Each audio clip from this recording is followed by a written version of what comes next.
Uttaranchal University, Dehradun, NAC A+ accredited university.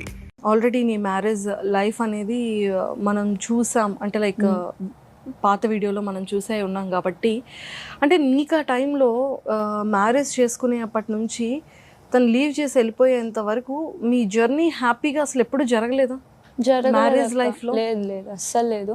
First starting 2 months okay fine బాగానే ఉన్నాడు. మేము కూడా ఇలా చేస్తాడని ఎవరు ఎక్స్పెక్ట్ చేయరు. ఈవెన్ మా డాడీ కూడా అలా చేసినప్పుడు షాక్ అయ్యాడు. ఓన్ వాళ్ళే రిలేటివ్సే అలా చేస్తారని అనుకోలేదు. కానీ మరి ఏమైందో వాళ్ళ మమ్మీ డామినేషన్ ఎక్కువ అనమాట మా రిలేషన్షిప్లో. ఓకే, సో కేవలం అత్తమ్మ వల్ల విడిపోవాల్సి వచ్చింది అంతే. సో బేసిక్గా తను పర్సనల్గా తను ఎలాంటి వాళ్ళు మీ హస్బెండ్? చాలా మంచోడు అక్క, చెడ్డోడని నేనేం చెప్పను. బ్యాడ్ హ్యాబిట్స్ అంటూ కూడా ఏమంత లేవు. అంటే కొట్టేయడాలు గిట్టడం అలాంటి ఏం లేదు, బాగానే ఉన్నాము. ఎప్పుడైతే థర్డ్ పర్సన్ ఇన్వాల్వ్మెంట్ వచ్చిందో మా లైఫ్లో అక్కడితో కొలాప్స్ అనమాట. ఓకే, అది ఫస్ట్ థింగ్ ఏంటంటే తనకి అటు ఇటు మేనేజ్ చేయలేకున్నాడు. మ్యారేజ్ లైఫ్ని అసలు మేనేజ్ చేయలేకపోయాడు తను. సో మదర్కి ఎక్కువ ఇంపార్టెన్స్ ఇవ్వడంతో నా లైఫ్ స్పాయిల్ అయిపోయింది. ఓకే, సో అంటే లైక్ ఆఫ్టర్ మ్యారేజ్ తర్వాత మీరిద్దరు మాట్లాడుకునే విషయాలు ఏంటి? స్టార్టింగ్ అసలు గొడవ ఎక్కడి నుండి స్టార్ట్ అయింది? ఎక్కడి నుంచి స్టార్ట్ అయ్యేది కాదక్క. అంటే మా అత్తమ్మ ఎట్లాంటిదంటే ఏదైనా ఉంటే మాతో డిస్కషన్ చేయదు, అమ్మ బయట వాళ్ళతో చేస్తుంది. అది వాళ్ళు వచ్చేసి మా డాడీ వాళ్ళని అడగడము, మా డాడీ వాళ్ళు వచ్చేసి ఇట్లేంటమ్మా అని మళ్ళీ మాకు కాల్ చేయడం. సో మా ఇద్దరి మిడిల్ అక్కడే డిస్కషన్ స్టార్ట్ అవుతుంది అనమాట. అట్ ద సేమ్ టైం తను కూడా మ్యారేజ్ అయినట్టు ఎవరికి చెప్పొద్దంటాడు. ఆఫీసెస్లో కూడా మ్యారేజ్ అయినట్టు చెప్పడు. ఈవెన్ నా ముందు కూడా మా డాడీ వాళ్ళు ఒకరోజు వచ్చారు ఇంటికి. వచ్చి మా డాడీ వాళ్ళు మీట్లో ఉన్నాడు. మా డాడీ వాళ్ళ ముందే చెప్తున్నాడు, ఇంకా మ్యారేజ్ కాలేదు, కెనడా వెళ్ళడానికి చూస్తున్నాను అనేసి మాట్లాడుతున్నాడు. అదేం నేను రిటర్న్ క్వశ్చన్ చేసి ఇప్పుడు చెప్తే ఏమవుతుంది, చెప్పకపోతే ఏమవుతుంది, నాకు తెలుసు కదా నాకు మ్యారేజ్ అయినట్టు, వాళ్ళకి చెప్పాలా నేను అనేసి రిటర్న్ క్వశ్చన్స్ నాకేస్తున్నాడు.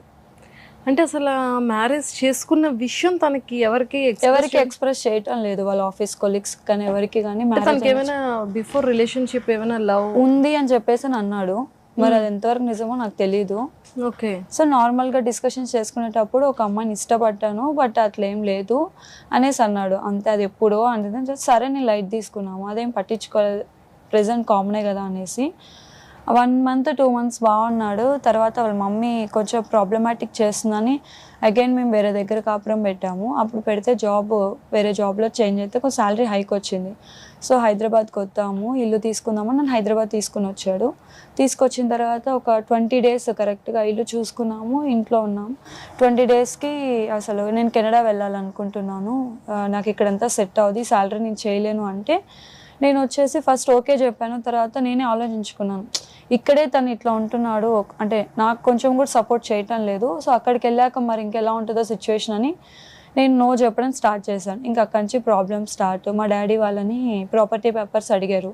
అడిగితే మా డాడీ ఇవ్వమన్నారు, ఎందుకంటే నాకు ఇంకో సిస్టర్ ఉంది, సో తనకు కూడా కావాలి అని ఒక ఉద్దేశంతో వద్దు, అది ప్రాబ్లంలో ఉంది, నీ గురించి కాదు మేము దాని గురించి కూడా ఆలోచించాలి కదా, కుదరదు అన్నారు. ఇంకా అక్కడి నుంచి వాళ్ళ మమ్మీ చూడరా అనేసి ఇంకా పెట్టడం స్టార్ట్ చేసింది. అలా మొదలైంది. Oh my God. సో మీ ఇద్దరి మధ్య అంటే ఇష్యూస్ జరిగేటప్పుడు కానీ ఖచ్చితంగా ఒక వైఫ్ అండ్ హస్బెండ్ రిలేషన్లో అంటే మాట్లాడుకోవడం, గొడవ జరిగేటప్పుడు అది కాదు ఇది అని ప్రాబ్లమ్ షార్ట్ అవుట్ చేసుకోవడం, లేకపోతే సారీస్ చెప్పుకోవడం, అట్లా అసలు ఏం ఉండదు. ఈవెన్ నేను ఇఫ్ ఇన్ కేస్ ఎవరికైనా బాధ వేస్తే కూర్చొని ఏడుస్తుండే, అసలు ఎందుకు ఏడుస్తున్నావు, నీ ప్రాబ్లం ఏంటి అని వచ్చిన డేనూ లేదు. లేకపోతే అసలు ఎలా చేయాలనుకుంటున్నాను లైఫ్లో అన్న అడిగింది లేదు, ఏమీ లేదు అక్క అసలుకి. అంటే ఒక పర్సన్ నేను ఎలా రియాక్ట్ అయితే ఎలా రియాక్ట్ అవ్వాలి, ఆ రియాక్షన్స్ కూడా ఏమీ ఉండదు. పోనీ మనం ఏమన్నా క్వశ్చన్ చేస్తుంటే దానికి ఆన్సర్ చేద్దామంటే అది ఉండదు, కామ్గా ఉంటాడు. అన్నీ కామ్గా చేసేసాడు. ఈరోజు ఇట్లా ఉన్నాను. అయ్యో, ఇప్పటికీ కూడా బేబీ పుట్టిన తర్వాత కూడా కొంచెం కూడా చలనం లేదు. అందరూ అమ్మాయి పుడితే అరే అమ్మాయి పుట్టిందిరా, నేను ఇంకా అబ్బాయి పుట్టాడు ఇంకా హ్యాపీ ఫీల్ అవ్వాలి, అది కూడా ఏం లేదు తనలో. ఇఫ్ ఇన్ కేస్ ఒకవేళ నేను మాట్లాడలేకపోయినా పేరెంట్స్గా ఇద్దరిది బాధ్యత బేబీని చూసుకోవడము. అసలు అంటే తను ఒకటే చేస్తుంటుంది కదా, సరే తనకి నేను ఇట్లా చేసినా తన కోపం ఉండుండొచ్చేమో, మైట్ బీ నా సైడ్ నుంచి నేను ఏదో ఒకటి చేయాలి కదా బేబీకి అని. ఇప్పుడు 9 months తన సైడ్ నుంచి 1 rupee పెట్టి ఇప్పుడు బేబీకి ఒక్క వస్తువు కూడా కొన్నది లేదు, మొత్తం నేను మా పేరెంట్స్ చూసుకుంటున్నాను. ఓకే, తన సైడ్ నుంచి అసలు ఏ ఒక్క పర్సన్ కూడా లేదు. నేను ఇంకా అసలు అంటే ఇష్యూస్ అయినాయి, మాట్లాడుకోవటం లేదు. డెలివరీ అయిన తర్వాత కూడా ఫస్ట్ నేనే కాల్ చేశాను, బాబు పుట్టాడు అని చెప్పేసి కాల్ చేస్తే ఓ అవునా సరే అన్నట్టు మాట్లాడి తర్వాత బాబుకి అన్ఎక్స్పెక్టెడ్గా బాక్స్లో పెట్టాల్సి వచ్చింది. ఒక 15,000 ఎక్స్ట్రా అవుతుంది, మా దగ్గర అమౌంట్ రెడీ లేదు. సో నేను ఆ టైంలో తనని డైరెక్ట్గా కూడా అడగలేదు. సరే నేను డైరెక్ట్గా నేను ఇట్లా అమౌంట్ ట్రై చేస్తున్నాను, నీ దగ్గర ఏమైనా ఉంటే అడ్జస్ట్ చెయ్యు అని అడిగాను. సరే చూస్తే ఇప్పుడంటే కష్టం నాకు అనేసి అని అన్నాడు. సరే అని నేను కామ్గా ఉన్నాము. నెక్స్ట్ డే కూడా కాల్ చేసాం మేము, నేనే చేసినాం. మా మమ్మీ వాళ్ళు అసలు అడగొద్దన్నారు, బట్ వాళ్ళు సఫర్ అవుతుంటే ఎందుకులే అని చెప్పి నేనే అడగడానికి ట్రై చేస్తే ఫోన్ స్విచ్ ఆఫ్, అసలు మెసేజ్ చేస్తే నో రిప్లై. ఒక 3 days తర్వాత మళ్ళీ కాల్ బ్యాక్ చేశాడు, నేను ఇంకా లిఫ్ట్ చేయలేదు. అంత జరిగిన తర్వాత కూడా ఆ టైంలో అయినా రియాక్ట్ అయ్యి ఉంటే మైట్ బీ నేను కొంచెం కన్సర్న్ చూపించేదానేమో, సర్లే జరిగిందో జరిగిపోయిందని. ఆ టైంలో కూడా తను రియాక్ట్ అవ్వబోయేసరికి ఇంకా నేను వదిలేసిన. సో అంటే ఈ మ్యారేజ్ లైఫ్లో మరి ఎప్పుడు మీరిద్దరూ అసలు హ్యాపీగా ఉన్న డేస్ ఎప్పుడు? అసలు చాలా రేర్ అక్క. మ్యాక్స్ నాతో కలిసి 9 months ఉన్నాడేమో. ఫస్ట్ ఒక ప్రెగ్నెన్సీ వచ్చింది, మ్యారేజ్ అని ఇమ్మీడియట్గానే ఒక ప్రెగ్నెన్సీ వచ్చింది, అది పోయిందనమాట. అది వచ్చిన కాడ నుంచి అసలు మా అత్త అసలు హ్యాపీనే లేదు. మా అత్త చెప్పిన తర్వాత కూడా అరే అవునారా అని సంతోషపడింది లేదు. ఏంట్రా పెళ్ళొద్దన్నావు, సరే పెళ్ళి చేసేసుకున్నావు, అప్పుడే పిల్లలు ఏంట్రా అని చెప్పేసి ఒక మాటతో తీసేసింది. ఇంకా తర్వాత మనం డైలీ కాల్ చేసి కనీసం అరే ఫ్రూట్స్ తినిందారా లేకపోతే అసలు ఎట్లా ఉందరా అని కాల్ చేసింది లేదు ఆమె. నా ప్రెగ్నెన్సీ కన్ఫర్మ్ అయిన తర్వాత కూడా వాళ్ళు ఎవరికి చెప్పుకుంది లేదు.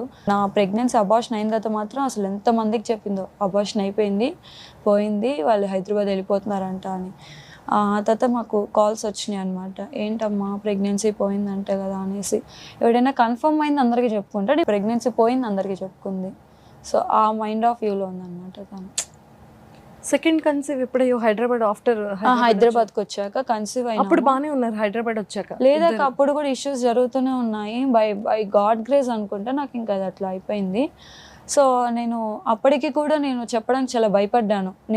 నాకు కొంచెం అంటే మనకు అర్థమవుతుంది కాబట్టి నేను డాక్టర్ని కన్సల్ట్ అయితే డాక్టర్ వచ్చేసి 50-50గా ఉందమ్మా, అంటే నీకు కొంచెం వీక్గా ఉన్నావు కాబట్టి 50-50గా ఉంది, నీ మెడిసిన్ కోర్స్ ఇస్తాను, ఆ మెడిసిన్స్ యూజ్ చేయి, వన్స్ ఒక 10 days అయితే మళ్ళీ రా నా దగ్గరికి అనింది. సో మా హస్బెండ్కి తెలియకుండానే నేను మెడిసిన్స్ యూజ్ చేసుకొని మళ్ళీ డాక్టర్ దగ్గరికి వెళ్ళి నాకు 100% కన్ఫర్మ్ అయిన తర్వాతనే నేను ఆయన దగ్గర చెప్పి కూడా నేను ఒక 3 months వరకు నువ్వు మా మమ్మీకి చెప్పొద్దు, నేను మా మమ్మీ వాళ్ళకి చెప్పాను, 3 months తర్వాతే బయట పెడదాము అని చెప్పేసి చెప్పాను. ఫస్ట్ అది ఇలా జరిగింది కదా ఎందుకు అనేసి.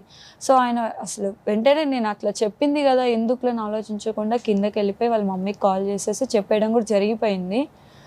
వాళ్ళు వెంటనే గొడవలు స్టార్ట్. నెక్స్ట్ డే మార్నింగ్ వాళ్ళ మమ్మీ వచ్చేయమన్నట్టుంది, నాకు మెసేజ్ చేశాడు, డైరెక్ట్గా కూడా చెప్పలేదు, నాకు వాట్సాప్లో టెక్స్ట్ చేశాడు.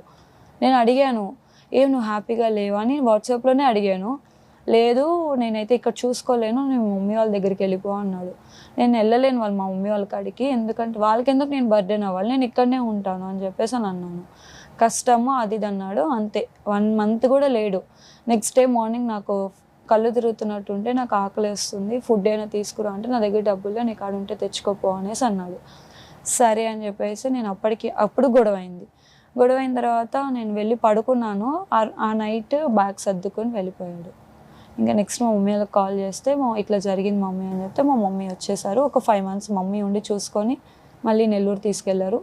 ఇట్లయితే కష్టము. సో నేను ఎందుకు జాబ్ కోసం ట్రై చేశాను 6th monthలో అంటే ఆలోచించాను అనమాట, నాకు కొంచెం జాబ్ వస్తే ఇన్సూరెన్స్ కవర్ అవుతుంది, at the same time leaves cover అవుతాయి. ఆఫ్టర్ నా బేబీ కొంచెం ఏజ్కి వచ్చేసరికి నాకు జాబ్ ఉంటుంది. అలా ఆలోచించుకొని 6th monthలో అగైన్ నేను డాడీకి చెప్పి హైదరాబాద్ వచ్చేసాను. మా ఫ్రెండే హాస్టల్ ఫీ పే చేసింది ఫస్ట్ మంత్. వచ్చేసి జాబ్ ట్రై చేశాను, కాగ్నిజెంట్లో జాబ్ వచ్చింది. సుమన్ టీవీలో మీ పర్సనల్ అండ్ బిజినెస్ ప్రమోషన్స్ కోసం కింది నెంబర్కి కాంటాక్ట్ చేయండి.